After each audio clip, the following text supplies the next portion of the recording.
स्वागत करता हूं आप सभी का आज के इस वीडियो में विद्यालय कोचिंग के इस प्लेटफॉर्म पर, जहां पर हिंदी मीडियम के स्टूडेंट को बहुत ही बेहतरीन कंटेंट प्रोवाइड किया जा रहा है।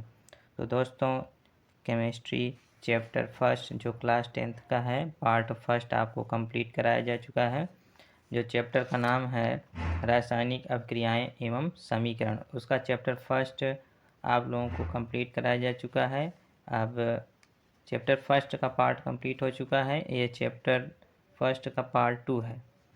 यहाँ से आपको टॉपिक वाइज कंप्लीट कराया जाएगा। तो चलते हैं, पहली टॉपिक है हमारी रासायनिक अभिक्रिया के प्रकार, टाइप ऑफ केमिकल रिएक्शन। देखिए, रासायनिक अभिक्रिया मुख्य रूप से 5 प्रकार की होती हैं। तो क्लास 10th में आपको 5 प्रकार का अध्ययन करना पड़ेगा। देखते हैं कौन कौन सी अभिक्रियाएं होती हैं।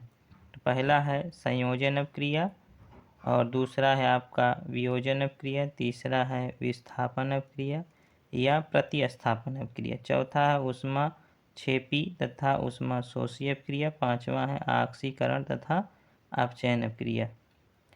तो चलते हैं पहले टॉपिक पर, संयोजन अभिक्रिया। देखिए, संयोजन अभिक्रिया क्या होती है। जैसा कि नाम से ही स्पष्ट है, संयोजन मतलब संयोग करना, मतलब मिलकर एक नया पदार्थ बनाना, कॉम्बिनेशन रिएक्शन। देखिए, ऐसी रासायनिक अभिक्रिया जो दो या दो से अधिक पदार्थ संयोग करके एकल उत्पाद का निर्माण करते हैं, संयोजन अभिक्रिया कहलाती है। देखिए, इसमें क्या है, इसमें है कि दो या दो से अधिक, जैसे यहाँ पर उदाहरण में दिया गया है, अमोनिया है हमारा NH3।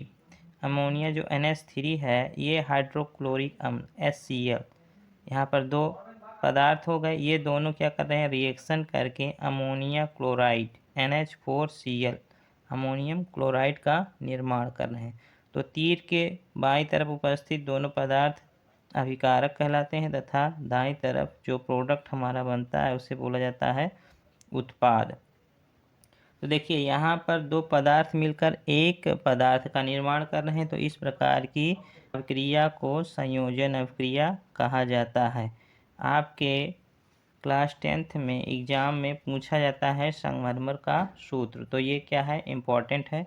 देखिए, संगमरमर को बोला जाता है कैल्शियम कार्बोनेट CaCO3, तो ये आप याद रखेंगे। चलते हैं नेक्स्ट टॉपिक पर, वियोजन या अपघटन अभिक्रिया, जिसे बोला जाता है डिकम्पोजिशन रिएक्शन। तो देखिए, वियोजन अभिक्रिया क्या होती है। देखिए, वियोजन अभिक्रिया ऐसी अभिक्रिया जिसमें एकल यौगिक टूटकर दो या दो से अधिक उत्पाद बनाता है, उसे वियोजन अभिक्रिया कहते हैं। इसमें क्या होता है, जो यौगिक होता है सिंगल होता है और वो दो या दो से अधिक पदार्थों में टूट जाता है। जैसे यहाँ पर देखिए, फेरस सल्फेट है FeSO4, ये फेरस सल्फेट होता है जो हरे रंग का होता है। अब ये क्या कर रहा है, टूट रहा है। जो फेरिक ऑक्साइड में जो भूरे रंग का होता है, तथा सल्फर डाइऑक्साइड SO2 में, और सल्फर ट्राइऑक्साइड SO3 में। देखिए, SO2 को सल्फर डाइऑक्साइड बोलते हैं तथा SO3 को सल्फर ट्राइऑक्साइड बोला जाता है। तो यहाँ पर ये सिंगल यौगिक दो या दो से अधिक उत्पाद में टूट रहा है, तो इस प्रकार की अभिक्रिया को वियोजन अभिक्रिया कहते हैं। देखिए, वियोजन अभिक्रियाएं मुख्य रूप से 3 प्रकार की होती हैं, यहाँ पर बताया गया है। पहला है ऊष्मी अपघटन, और दूसरा है प्रकाश अपघटन, तीसरा है विद्युत अपघटन।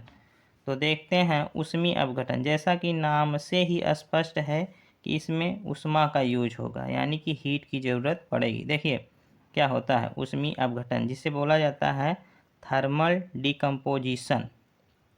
देखिए, वह रासायनिक अभिक्रिया जिसमें यौगिक ऊष्मा के द्वारा दो या दो से अधिक सरल पदार्थों में अपघटित हो जाता है, ऊष्मी अपघटन अभिक्रिया कहलाती है। देखिए, उदाहरण में दिया गया है, यहाँ पर है CaCO3।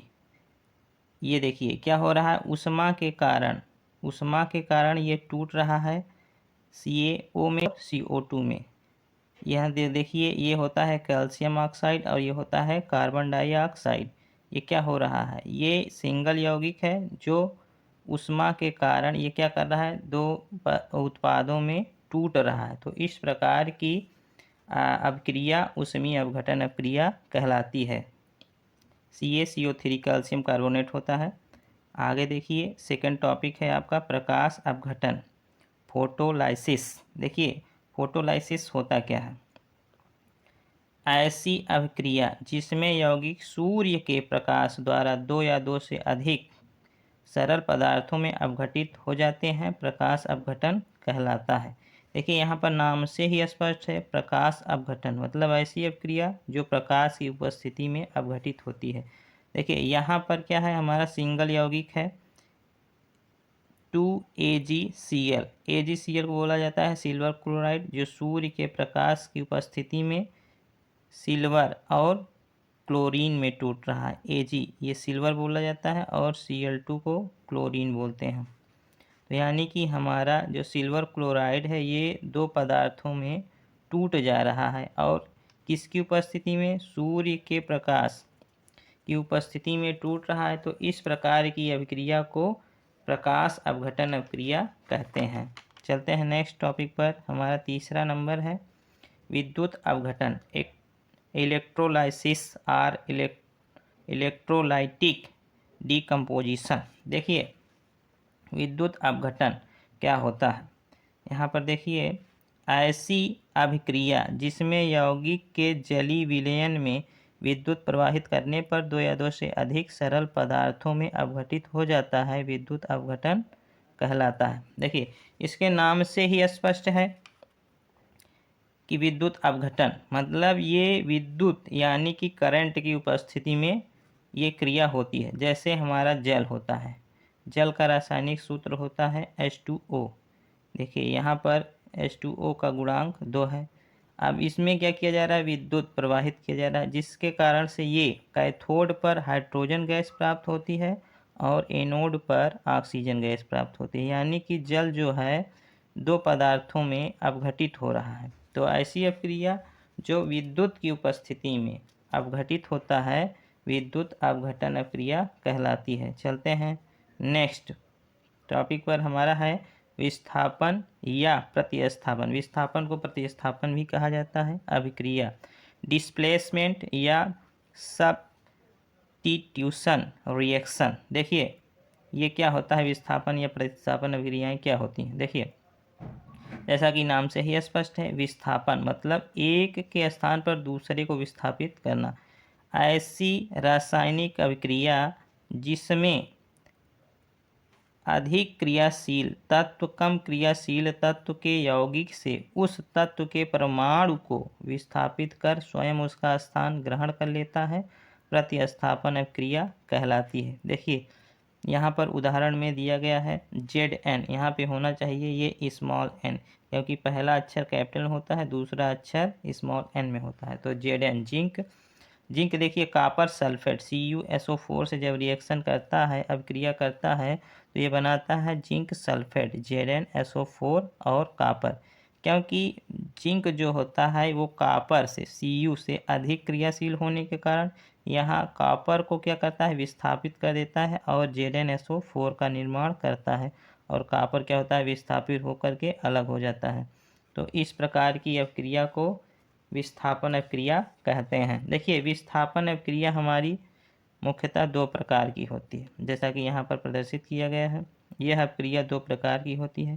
पहला है एकल विस्थापन अभिक्रिया, दूसरा है उभय अपघटन अभिक्रिया। देखिए, एकल विस्थापन अभिक्रिया क्या होती है, सिंगल सब्स्टिट्यूशन रिएक्शन। देखिए, ऐसी अभिक्रिया जिसमें किसी यौगिक में उपस्थित परमाणु किसी दूसरे परमाणु द्वारा विस्थापित कर दिया जाता है, उसे एकल विस्थापन अभिक्रिया कहते हैं। देखिए, उदाहरण के तौर पर हम समझते हैं कि एकल विस्थापन अभिक्रिया क्या होती है। यहाँ पर देखिए क्या है, ये आयरन है हमारा।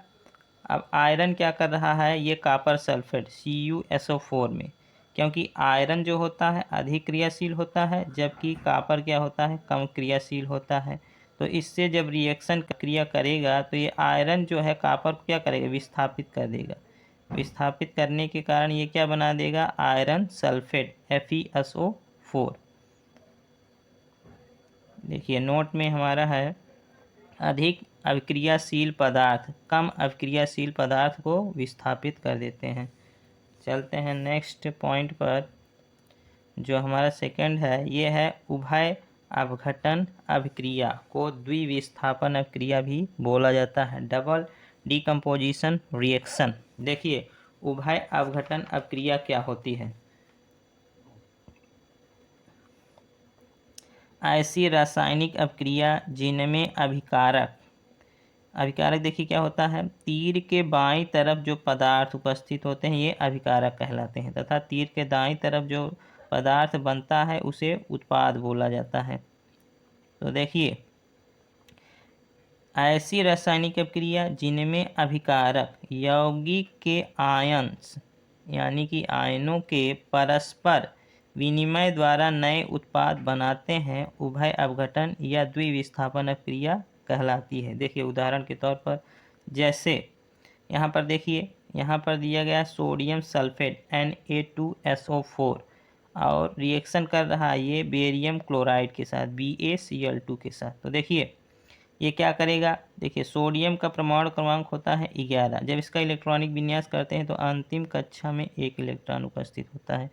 तो ये क्या करता है, अपना अष्टक पूरा करने के लिए 1 इलेक्ट्रॉन को त्याग देता है, इसलिए सोडियम पर क्या होता है, प्लस आयन यानी प्लस चार्ज आता है जिसे आयन कहा जाता है। अब देखिए ये क्लोरीन है, क्लोरीन का परमाणु क्रमांक 17 होता है, जब इसका इलेक्ट्रॉनिक विन्यास करेंगे तो अंतिम कक्षा में 7 इलेक्ट्रॉन होगा। तो यह 7 इलेक्ट्रॉन त्यागने के बजाय 1 इलेक्ट्रॉन लेने की कोशिश करेगा, तो इसलिए क्लोरीन पर निगेटिव चार्ज आ जाता है। तो देखिए यहाँ पर क्या करेगा, सोडियम इसी प्रकार देखिए सोडियम जब यहाँ पे 2 लिखा गया है तो यहाँ पर सोडियम के ऊपर +2 चार्ज हो जाएगा, और यहाँ पर ये है बेरियम। देखिए बेरियम पर भी क्या होगा, ये क्या करेंगे, आपस में क्या करें, आयनों की अदला बदली कर लेंगे। तो यहाँ पर क्या बना देगा, Ba, ये इसके साथ रिएक्शन कर देगा, BaSO4 बना लेगा, और यहाँ पर क्या बन जाएगा, NaCl। देखिए Cl क्लोरीन, यहाँ पर Cl2 है, क्योंकि यहाँ पर क्लोरीन Cl2 होने के कारण जो इस पर निगेटिव चार्ज -2 हो जाए, क्योंकि एक क्लोरीन पर -1 आयन होता है, तो ये 2 क्लोरीन, इसलिए यहाँ पर -2 आयन हो जाएगा। तो इसीलिए यहाँ पर सोडियम पर +2 आयन था और इस पर -2 आयन था, तो ये दोनों क्या करेंगे, आपस में रिएक्शन करके NaCl बना देंगे, और यहाँ पर जो बेरियम है और SO4 ये दोनों आपस में रिएक्शन करके BaSO4 का निर्माण करते हैं। चलते हैं नेक्स्ट टॉपिक पर। चौथी अपक्रिया है हमारा ऊष्माक्षेपी या ऊष्माशोषी अपक्रिया। देखिए ऊष्माक्षेपी अपक्रिया क्या होती है, एक्सोथर्मिक रिएक्शन, ऐसी अभिक्रिया जिसमें ऊष्मा उत्पन्न होती है, क्या होगी, ऊष्मा उत्पन्न होगी, ऊष्माक्षेपी अपक्रिया कहलाती है। देखिए ऊष्माक्षेपी का मतलब क्या होगा, कि ऊष्मा का क्या होगा, उत्सर्जन होगा। जैसे यहाँ पर ये ग्रेफाइट है, ग्रेफाइट ये कार्बन का अपरूप होता है। अब ये क्या करेगा, O2 यानी ऑक्सीजन के साथ क्या करेगा, रिएक्शन करेगा, तो क्या बनाएगा, CO2। जब इसको ऑक्सीजन की उपस्थिति में जलाया जाएगा तो क्या बनेगा, CO2 कार्बन डाइऑक्साइड गैस बनेगी, और प्लस 94 यानी 94 किलो कैलोरी ऊर्जा निकलती है। यहाँ पर प्लस चिन्ह प्रदर्शित कर रहा है कि ऊर्जा क्या कर रही है, निकल रही है, यानी कि उत्सर्जित हो रही है। तो इस प्रकार की अपक्रिया को ऊष्माक्षेपी अपक्रिया कहते हैं। चलते हैं नेक्स्ट, ऊष्माशोषी अपक्रिया। देखिए ऊष्माशोषी अपक्रिया क्या होती है, एंडोथर्मिक रिएक्शन, ऐसी रासायनिक अपक्रिया जिनमें ऊष्मा का अवशोषण होता है, ऊष्माशोषी अपक्रिया कहलाती है। देखिए यहाँ पर नाम से ही स्पष्ट है, ऊष्माशोषी मतलब यहाँ पर ऊष्मा की ज़रूरत पड़ेगी, जब कोई रिएक्शन होगा तो वहाँ पे ऊष्मा की ज़रूरत पड़ेगी। जैसे यहाँ पर देखिए नाइट्रोजन N2 द्विपरमाणुक होने के कारण इसको N2 से प्रदर्शित किया जाता है, और ऑक्सीजन भी द्विपरमाणुक है इसलिए O2 से प्रदर्शित किया जा रहा है। जब नाइट्रोजन ऑक्सीजन से क्या करेगा, रिएक्शन करेगा, तो क्या बनाएगा, नाइट्रिक ऑक्साइड NO बनाता है। और यहाँ पर इसको ऊष्मा की ज़रूरत होती है, इसलिए यहाँ पर माइनस चिन्ह प्रदर्शित किया गया है, 45 किलो कैलोरी। तो इस प्रकार की अपक्रिया को क्या कहते हैं? ऊष्मा शोषी अपक्रिया कहते हैं। चलते हैं नेक्स्ट अपक्रिया पर, जो कि हमारी लास्ट अपक्रिया है, पाँचवीं, ऑक्सीकरण तथा। नेक्स्ट हमारा है पाँचवा, लास्ट वाली अपक्रिया है ऑक्सीकरण। ऑक्सीकरण तथा अपचयन अपक्रिया, ऑक्सीडेशन एंड रिडक्शन रिएक्शन। देखिए ऑक्सीकरण होता क्या है? ऑक्सीडेशन या इसी को बोला जाता है उपचयन। तो देखिए जैसा कि नाम से ही स्पष्ट है, ऑक्सीडेशन मतलब ऑक्सीजन का जुड़ना। देखिए ऑक्सीजन का परमाणु क्रमांक होता है 16। जब इसका हम इलेक्ट्रॉनिक विन्यास करते हैं तो 2, 8 और लास्ट में क्या होता है? 6 होता है। तो इसको अपना अष्टक पूरा करने के लिए 2 इलेक्ट्रॉन की ज़रूरत पड़ती है, तो इसलिए इस पर -2 चार्ज हो जाता है, 2 आयन हो जाते हैं। तो इसलिए इसको क्या बोला जा सकता है कि विद्युत ऋणात्मक तत्व का जुड़ना। या तो आप बोलेंगे ऑक्सीजन का जुड़ना या बोलेंगे विद्युत ऋणात्मक तत्व का जुड़ना। देखिए सेकंड है हाइड्रोजन का निकलना। देखिए ऑक्सीडेशन, ऑक्सीडेशन मीन्स ऑक्सीजन का जुड़ना होगा, बाकी समस्त का क्या होगा? निकलना होगा। जैसे यहाँ पर हाइड्रोजन का निकलना हो जाएगा। और देखिए हाइड्रोजन क्या होता है? धनात्मक होता है, विद्युत धनात्मक तत्व का निकलना।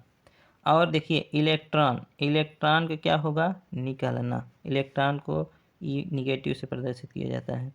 तो देखिए ऑक्सीडेशन उदाहरण के तौर पर हम समझते हैं, अर्थात देखिए ऐसी अभिक्रिया जिसमें किसी परमाणु में इलेक्ट्रॉन की कमी होती है ऑक्सीकरण अभिक्रिया कहलाती है। अब देखिए उदाहरण पर हम समझते हैं, पहला हमारा था ऑक्सीजन का निकलना। तो देखिए ऑक्सीजन की वृद्धि कैसे होगी? ध्यान से देखिए, यहाँ पर हमारा है मैग्नीशियम। मैग्नीशियम जब ऑक्सीजन से क्या करेगा? रिएक्शन अभिक्रिया करेगा, तो यहाँ पर देखिए क्या बनाएगा? MgO। तो यहाँ पर देखिए मैग्नीशियम के साथ क्या हो रहा है? ऑक्सीजन क्या हो रहा है? जुड़ रहा है। तो ये कैसी अभिक्रिया होगी? जब मैग्नीशियम जो है ऑक्सीजन से जुड़ रहा है तो ये क्या होगी? ऑक्सीकरण अभिक्रिया कहलाएगी। यहाँ पर मैग्नीशियम के साथ ऑक्सीजन जुड़ रहा है तो ये क्या हो जाएगा? ऑक्सीकरण अभिक्रिया कहलाएगी। यहाँ पर ऑक्सीकरण हो रहा है। तो देखिए नेक्स्ट पर हम चलते हैं, उदाहरण सेकंड पर। देखिए यहाँ पर दिया है हाइड्रोजन सल्फाइड। देखिए हाइड्रोजन सल्फाइड है और ये किसके साथ रिएक्शन कर रहा है? ऑक्सीजन के साथ। अब देखिए यहाँ पर हाइड्रोजन क्या करेगा? ऑक्सीजन से रिएक्शन करके क्या बनाएगा? H2O जल बनाएगा और क्या करेगा? सल्फर क्या होगा? यहाँ पर निकल जाएगा। तो यहाँ पर देखिए हाइड्रोजन क्या कर रहा है? हाइड्रोजन जो सल्फर के साथ जुड़ा हुआ था क्या हो रहा है? निकल रहा है। तो हाइड्रोजन का निकलना क्या कहलाएगा? ऑक्सीकरण कहलाएगा। यहाँ पर क्या हो रहा है? हाइड्रोजन निकल रहा है। तो देखते हैं उदाहरण नंबर 3 पर। देखिए उदाहरण नंबर 3 में दिया है सोडियम Na। देखिए सोडियम है हमारा। अब देखिए सोडियम, देखिए क्योंकि सोडियम में यहाँ पर देखिए सोडियम क्या करता है? इलेक्ट्रॉन यहाँ पर त्याग रहा है, तो हम क्या कर रहे हैं? एक इलेक्ट्रॉन को क्या कर रहे हैं? यहाँ पर निकाल रहे हैं। तो जब सोडियम से एक इलेक्ट्रॉन निकल रहा है तो क्या कहलाएगा? ये ऑक्सीकरण कहलाएगा। क्या कहलाएगा? ऑक्सीकरण। तो यहाँ पे पता चल रहा है क्या हो रहा है? ऑक्सीकरण हो रहा है। चलते हैं नेक्स्ट टॉपिक पर, हमारा है अपचयन रिडक्शन। देखिए अपचयन क्या होता है? अपचयन ऐसी प्रक्रिया है जिसमें ये जस्ट क्या होता है? ऑक्सीकरण का उल्टा होता है। वहाँ पे था ऑक्सीजन का जुड़ना, तो यहाँ पे क्या है? ऑक्सीजन का निकलना हो जाएगा और विद्युत ऋणात्मक तत्व का क्या हो जाएगा? निकलना। और वहाँ पर देखिए वहाँ पर था हाइड्रोजन का निकलना, यहाँ पर होगा हाइड्रोजन का जुड़ना, यानी कि विद्युत धनात्मक तत्व का जुड़ना। और देखिए वहाँ पर था इलेक्ट्रॉन का निकलना, यहाँ पे हो जाएगा इलेक्ट्रॉन का जुड़ना। अब देखिए इसको हम परिभाषा के तौर पर समझ सकते हैं, ऐसी अभिक्रिया जिसमें किसी परमाणु में इलेक्ट्रॉन की वृद्धि होती है अपचयन अभिक्रिया कहलाती है। अब देखिए उदाहरण के तौर पर हम इसको समझते हैं कि कैसे होता है।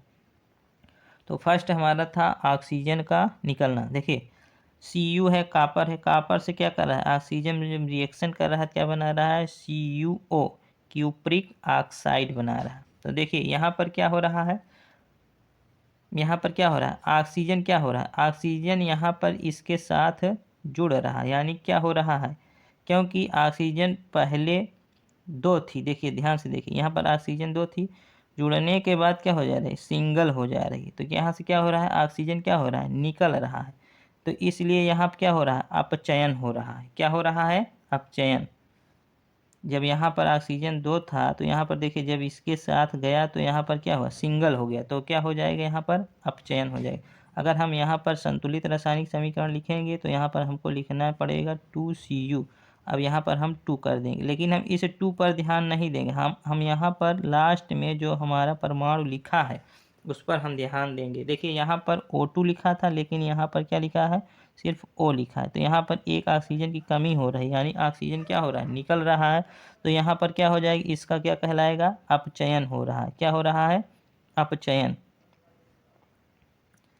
चलते हैं नेक्स्ट उदाहरण पर। सेकंड उदाहरण देखिए, सेकंड पॉइंट में बताया गया था कि हाइड्रोजन का जुड़ना। यहाँ पर देखिए ये है कैल्शियम। कैल्शियम जब यहाँ हाइड्रोजन से क्या करेगा, रिएक्शन करेगा तो जुड़ जाएगा, क्या होगा, कैल्शियम हाइड्राइड बनाएगा। क्योंकि कैल्शियम के साथ क्या हो रहा है, हाइड्रोजन जुड़ रहा है, तो ये कौन सी अपक्रिया होगी, अपचयन अपक्रिया होगी। क्या होगी, अपचयन हो रहा है। यहाँ पर क्या हो रहा है, अपचयन। अब चलते हैं उदाहरण नंबर 3 पर। हमारा तीसरा पॉइंट था इलेक्ट्रॉन का जुड़ना। तो देखिए यहाँ पर क्या है ना, यहाँ पर जो हमारा सोडियम है, देखिए सोडियम यहाँ प्लस लिखा, यानी यहाँ पर एक इलेक्ट्रॉन निकल गया। अब देखिए यहाँ पर क्या हो रहा है, एक इलेक्ट्रॉन को जब हम जोड़ देंगे तो यहाँ पर हो जाएगा Na। तो यहाँ पर ये प्रदर्शित कर रहा है कि इलेक्ट्रॉन इसमें क्या कर रहा है, जुड़ रहा है। तो यहाँ पर क्या हो जाएगा, अपचयन हो जाएगा। क्या हो रहा है, इसका अपचयन हो रहा है। चलते हैं नेक्स्ट टॉपिक पर,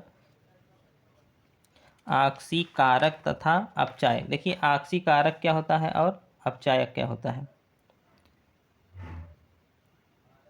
आक्सीकारक, देखिए आक्सीकारक को बोला जाता है ऑक्सीडाइजिंग एजेंट। देखिए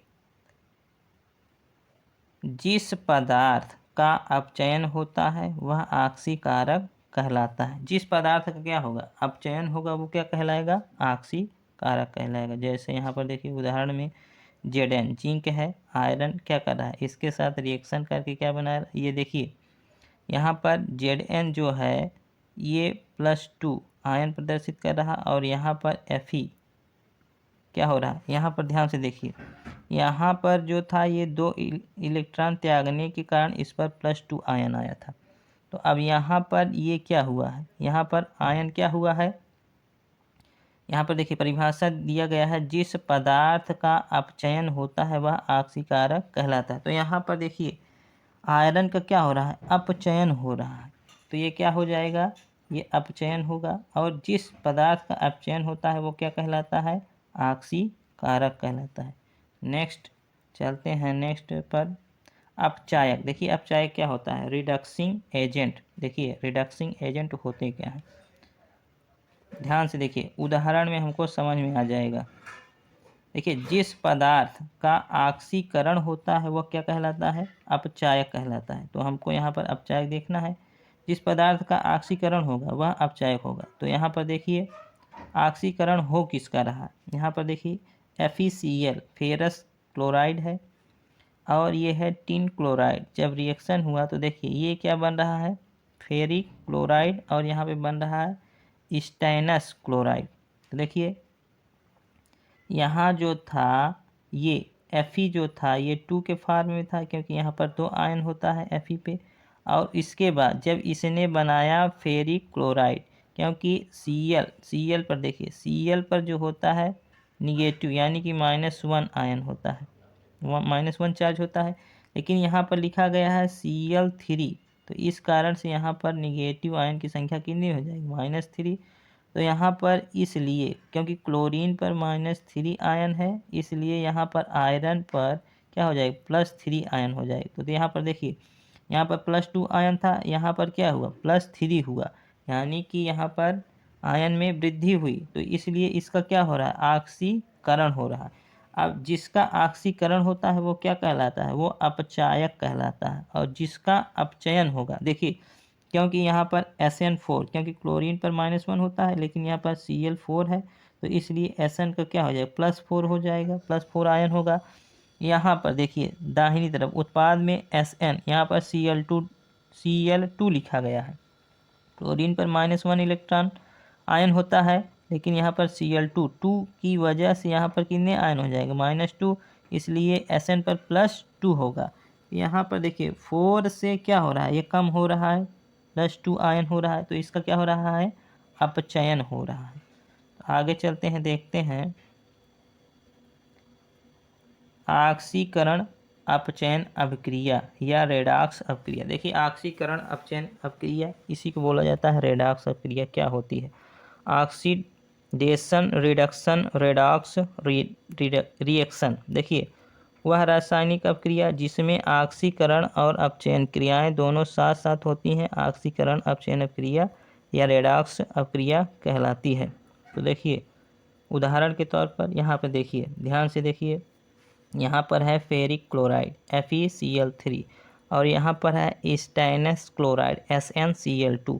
जब इसके साथ रिएक्शन होगा तो ये बनाएगा FeCl2, फेरस क्लोराइड और SnCl4 तीन क्लोराइड बनाएगा। तो देखिए यहाँ पर, क्योंकि यहाँ पर आयरन का क्या हो रहा है, अपचयन हो रहा है, और यहाँ पर Sn का क्या हो रहा है, ऑक्सीकरण हो रहा है। क्योंकि यहाँ पर जो ये Sn था ये +2 था, +2 आयन था, यहाँ पर कितना हो रहा है, +4 आयन हो रहा है। तो इसलिए क्या हो रहा है, इसका ऑक्सीकरण हो रहा है। यहाँ पर देखिए जो Fe है, यहाँ पर ये +3 आयन होगा Fe पर, और इस तरफ देखिए ये Cl2 की वजह से यहाँ पर कितना हो जाएगा, +2 आयन होगा। तो देखिए इसका क्या हो रहा है, अपचयन हो रहा है। तो इसमें अपचयन और ऑक्सीकरण दोनों अभिक्रिया हो रहे हैं, इसलिए इसको क्या बोलेंगे, रेडॉक्स अभिक्रिया बोलेंगे या ऑक्सीकरण अपचयन अभिक्रिया बोलते हैं। देखिए यहाँ पर रिपीट हो गया है, डबल बार रिपीट हो गया है। तो इसी के साथ दोस्तों ये केमिस्ट्री का चैप्टर फर्स्ट कंप्लीट होता है। यदि आपको वीडियो अच्छा लगा हो तो लाइक कीजिए और हमारे विद्यालय कोचिंग को सब्सक्राइब कीजिए। धन्यवाद।